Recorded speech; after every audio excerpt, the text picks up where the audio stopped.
Orang tua ini adalah seorang hacker, dia itu ingin meledakkan seluruh kota, membuka komputer untuk mengeluarkan ponsel Nokia yang telah lama disimpannya. Kemudian telepon wakil direktur Departemen Kepolisian, saya mengubur bom di 5 tempat berbeda di kota. Setelah mengatakan itu, dia mematikan telepon. Penipuan begitu marak sekarang, berani panggil polisi, hacker melihat tidak ada kabar apa, langsung menelepon lagi, tetapi wakil direktur Departemen Kepolisian tidak memperhatikan dan mematikan telepon. Katanya kepala kepolisian pergi ke kantor polisi, karena ada bom di sana. Sebenarnya dia tidak berbohong, paginya dia pergi ke kantor polisi untuk melaporkan kasusnya. Katanya karung berasnya hilang, tapi polisi tidak peduli. Inilah yang dia maksud, dia pergi ke kamar mandi dan meninggalkan tas di sana, lalu berjalan keluar dari kantor polisi. Ketika direktur mendengar itu, dia segera mengirim seseorang untuk menemukan lokasi yang diungkapkan lelaki tua itu, dan anjing pelacak dengan cepat menemukan bom itu. Sepertinya lelaki tua itu tidak bercanda. Tapi orang tua ini sangat fleksibel, setiap panggilan akan penggantian SIM telepon sehingga lokasi tidak terungkap, juga pemrograman coding. Direktur tidak tahu harus berbuat apa, jadi dia menunggu lelaki tua itu menelepon. Tapi yang bikin kaget, Pak tua itu minta dibebaskan 4 orang.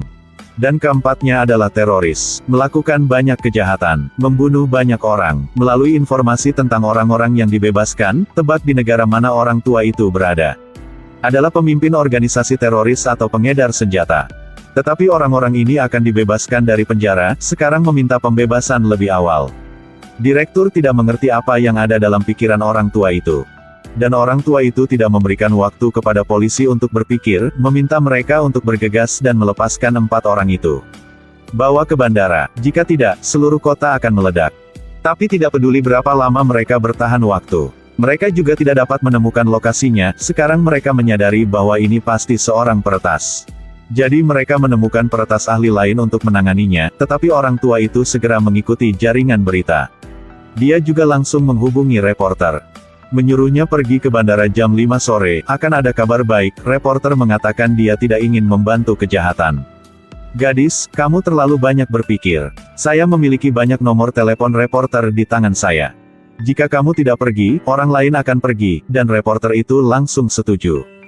Sekarang wali kota mempertanyakan kepala polisi sebagai tidak berguna, mereka tidak punya pilihan lain, hanya bisa membebaskan 4 tahanan itu.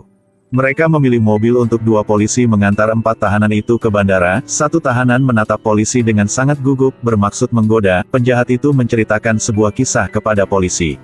Mengatakan bahwa ketika dia masih kecil dia diculik dan diikat ke pohon, 4 tahun kemudian orang-orang itu semua mati. Hari ini kamu mengikat kami, kapan kamu ingin mati? Setelah berbicara, dia tertawa terbahak-bahak, polisi takut memanggil istrinya. Mengatakan dia mencintainya, lalu kakek itu tahu mereka udah mau sampai, menelepon direktur untuk meminta berbicara dengan mereka. Beri isyarat, perhatikan ke beras. Setelah memastikan tidak ada yang salah, dia menghibur mereka. Segera mengatakan mereka akan segera pulang. Menyuruh polisi tambang untuk memborgol mereka. Lalu bawa mereka ke depan meja, lalu cepat kembali ke kantor polisi. Setelah polisi membawa mereka ke meja, ketika mereka tiba, polisi berubah pikiran. Tarik 1 orang kembali. Mengatakan bahwa ketika lokasi bom diketahui, orang ini akan dibebaskan. Orang tua itu tidak tahu apa yang terjadi. Segera memutar telepon. 3 orang mendengar telepon berdering, lalu mengangkatnya untuk mendengarkan. Berpikir bagaimana cara melarikan diri. Tanpa diduga menekan telepon. Kemudian terjadi ledakan bom. 3 orang meledak. Polisi segera melaporkan situasinya kepada kepala polisi. Pria tua itu menghela nafas, sulit untuk waspada. Ada 1 yang belum mati. Dikatakan untuk menyelamatkan orang tetapi ingin membunuh orang. Apa yang Anda inginkan setelah semua? Bergegas untuk menginterogasi orang tua itu. Katanya jika kecoa memasuki ruangan tidak ada yang akan menganggapnya sebagai hewan peliharaan, tetapi akan membunuhnya. Teroris ini lebih menakutkan daripada kecoa. Siapa kamu pada akhirnya? Saya seorang lelaki tua yang suka berjalan-jalan di taman. Andalah yang tidak kompeten sehingga para teroris memiliki kesempatan untuk hidup. Memberi mereka kesempatan untuk menyakiti masyarakat, dia sendiri hanyalah orang biasa. Mengapa Anda memilih 4 orang ini? Apakah orang lain tidak merugikan masyarakat? Kapasitas saya terbatas, saya hanya bisa memilih 4 ini. Jangan bohong lagi, tidak ada orang tua biasa yang bisa membuat bom. Saya yakin Anda tidak sering online.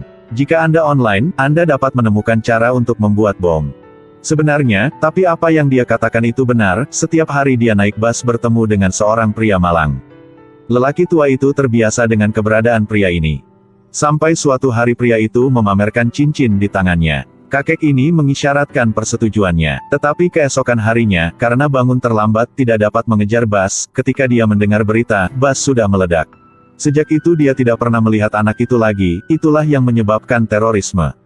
Pada titik ini kepala polisi bertanya kepada orang tua itu, "Anda melakukan semua ini untuk membalas dendam untuk anak itu, tidak? Saya merasa terhormat telah membunuh bajingan itu. Saya hanya ingin anak saya pulang dengan selamat setiap kali dia keluar. Tidak akan ada lagi terorisme." Saat itu dia baru sadar bahwa dia sudah terlalu banyak bicara. Buru-buru mengatakan bahwa jika tidak ada berita bahwa orang yang sisa sudah mati, dia akan meledakkan semua bom di kota. Wali kota juga tidak tahu harus berbuat apa, mengatakan bahwa polisi itu atas kebijaksanaannya sendiri. Pada titik ini, dia mengeluarkan senjatanya dan menembak teroris yang tersisa. Pada saat ini, ada seorang polisi yang mengatakan bahwa dia tidak dapat mengingat sosok lelaki tua itu. Pada dasarnya tidak bisa menggambar. Dan lelaki tua itu melihat berita bahwa yang lain telah meninggal. Merapikan perabotan, menelepon dan berbicara dengan kepala, polisi jumlah bom sisa adalah palsu. Setelah mengatakan itu, dia mengambil tasnya dan pergi. Ketika lelaki tua itu baru saja turun, tepat pada waktunya untuk menemui kepala polisi yang sedang keluar. Sebenarnya, keduanya saling mengenali. Pada saat ini, lelaki tua itu memiliki panggilan telepon untuk mengatakan bahwa dia akan pulang untuk makan.